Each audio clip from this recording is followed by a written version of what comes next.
Hello and welcome to ICND1 Lab 2, Router Configuration and Managing Configuration Files. For those of you using the Cisco Press exam certification guides, this lab demonstrates some of the key concepts shown in the ICND1 book's Chapter 13. This lab has three main objectives. The first two relate to the configuration process. So by the time you're done with this lab, you should be able to describe the configuration process and how configuration mode uses several configuration submodes. You'll also be able to recognize several of the different configuration submodes based on the command prompts that identify those modes. The third objective relates to the copy command. We'll talk about how to use the copy command to copy different configuration files inside a router and how to see the contents of those configuration files. The scenario for Lab 2 uses two basic steps. In the first step, you'll see a guided tour of how to get into configuration mode, navigate around different configuration modes, and recognize the prompts in those different configuration modes. In the second step, you'll see how to view and copy configuration files between RAM, NVRAM, and TFTP. Lab number 2 uses the exact same lab topology as lab number 1. In this case, we've got 3 routers and several switches, but we're just going to be using router 1 in this case. We'll have a PC connected via a console cable to router 1, and we'll use a terminal emulator on the PC to access the console and configure the router. So let's begin step 1 of CVM Lab 2. This step covers the configuration process, so before seeing the command line interface of how to get into configuration mode, let's review a few concepts. First of all, to reach configuration mode, the user must access user mode from either the console, auxiliary port, or using Telnet. Then use the enable command to reach enable or privilege mode. Then use the configure command to reach configuration mode. At this point, the user is in configuration mode and can type configuration commands that configure the router or switch. When the user is tired of that, they can use the end or exit command to exit configuration mode, or just press Ctrl-Z.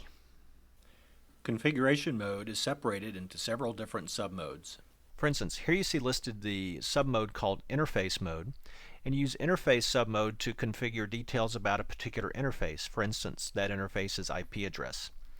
Now, the best way to understand and better appreciate configuration submodes is to see it from the command line interface. However, just for reference, note there the line and router submodes that you may see in some of the other labs. So let's take a look at the command line interface. We're starting out on router R1 in user mode. So to get to enable mode, we simply use the enable command, press enter, and we're in enable mode. This router does not have anything configured at all except the host name of R1, so there's no enable password or enable secret password configured. Now to get into configuration mode, you use the configure space terminal command as you see there. Press enter, and now you're in configuration mode. Now you know you're in config mode first of all because the configure terminal command puts you into global configuration mode. Also notice the command prompt has the word config in parentheses now. This is indicative of being in global configuration mode.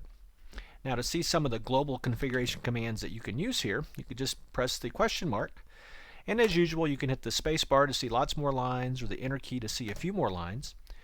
And if you hit the space bar a few times, you'll notice down here near the bottom you see the hostname command. Hostname command is the command used to define the router's own hostname. If you page down a little bit more, you'll see the interface command. So we'll take a look at these two commands. So if I press any key to stop the output, and then I say use the hostname command. Notice I type hostname and say in this case, let's give it hostname Fred. As soon as I press the enter key after the command, the router accepts the command and starts using it. For instance, notice the command prompt has changed from R1 to Fred at the beginning. That's just a reminder that the router immediately uses the command as soon as you type the enter key. So that's one example of a global configuration command. Next, let's look at the interface command. By typing the command interface serial 0/1/0 and pressing enter, we've told the router configuration mode that we'd like to go into interface config mode for that particular interface. Notice the command prompt has changed. Instead of just config, it shows config-if, IF meaning interface. So we're in a different configuration mode. If I use the question mark here, I get a totally different set of commands available. If you compare this list to the list that you saw a little bit earlier in global config mode, notice you don't see some of the commands. For instance, here in the commands that start with H, the hostname command is not listed. That's because in interface configuration mode, only interface appropriate commands are available. Now you do see the command IP there. There are a lot of IP configuration details you might configure under an interface. For instance, you might want to configure the IP address of the interface. So here we'll use the IP address command, IP space address, then the IP address, and then the subnet mask. And if we press enter, we've just assigned an IP address to that interface. There are several other configuration submodes as well. For instance, to configure the console, you could use the line con 0 command. Press enter. Notice the command prompt has changed to be config-line toward the end of it. That line refers to the console line, and now you can configure details about the console.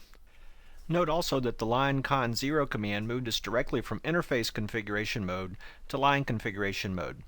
iOS configuration mode accepts any global configuration command from any mode and does what that command says. In this case, the line con 0 global configuration command moved us directly to line configuration mode.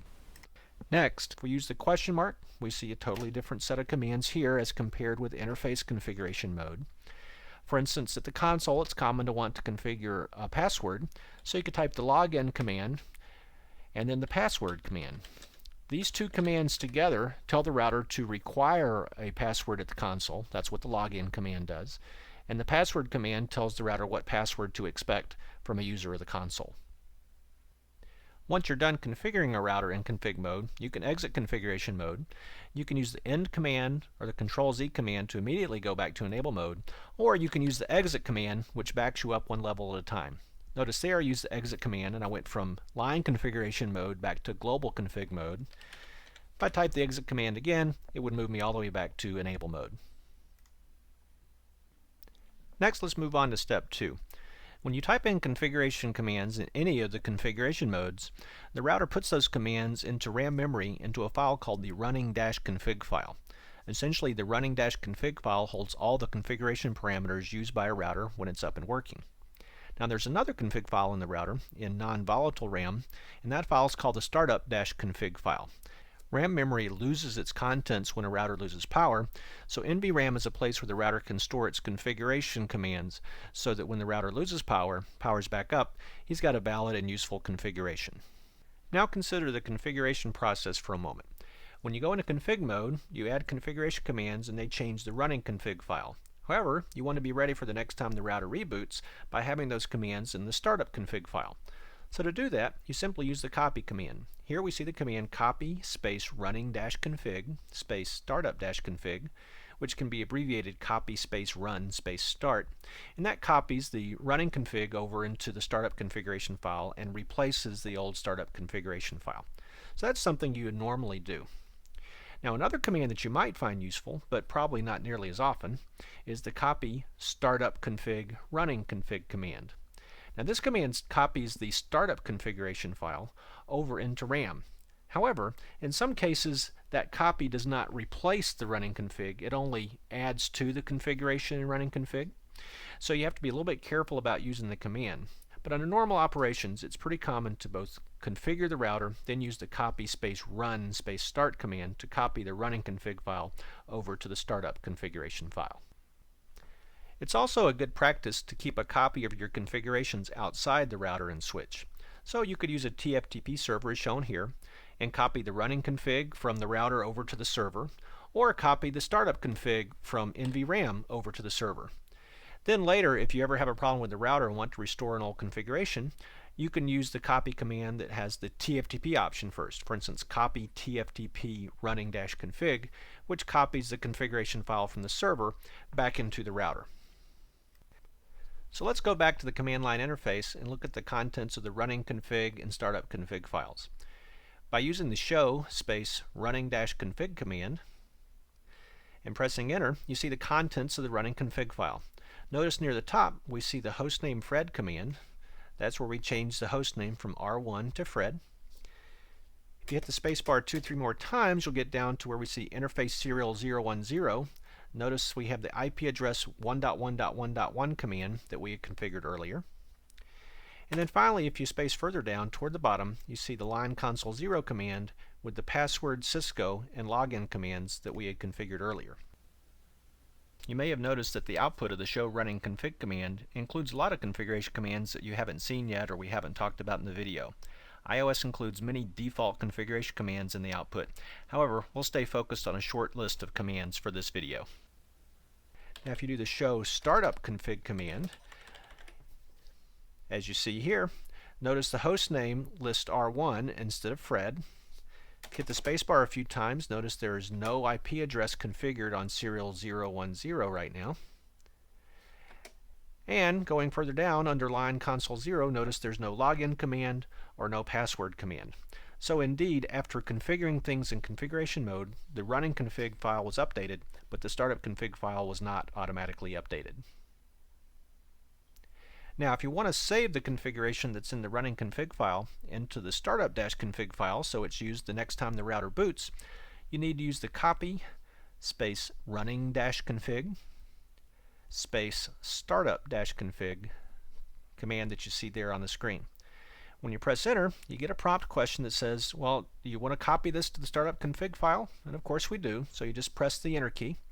It tells us it's building the config, and there you go, you've copied the file. So now, if we were to do a show startup config command again, as you see here, notice the host name Fred is listed there in the startup config, where it wasn't before we did the copy command. If you page down a little, under interface serial 010, you see the IP address, and down at the bottom under line console 0, of course, the password and login commands have been copied there as well. At this point, the running configuration file and the startup configuration file should be identical. This concludes lab number 2. In this lab, you've learned how to describe the configuration process and how it uses different configuration modes. You've also seen the different command prompts that identify several of the more popular different configuration submodes. And you've seen how to use the show and copy command, in particular how to use the copy command to copy the running configuration file and the startup configuration file.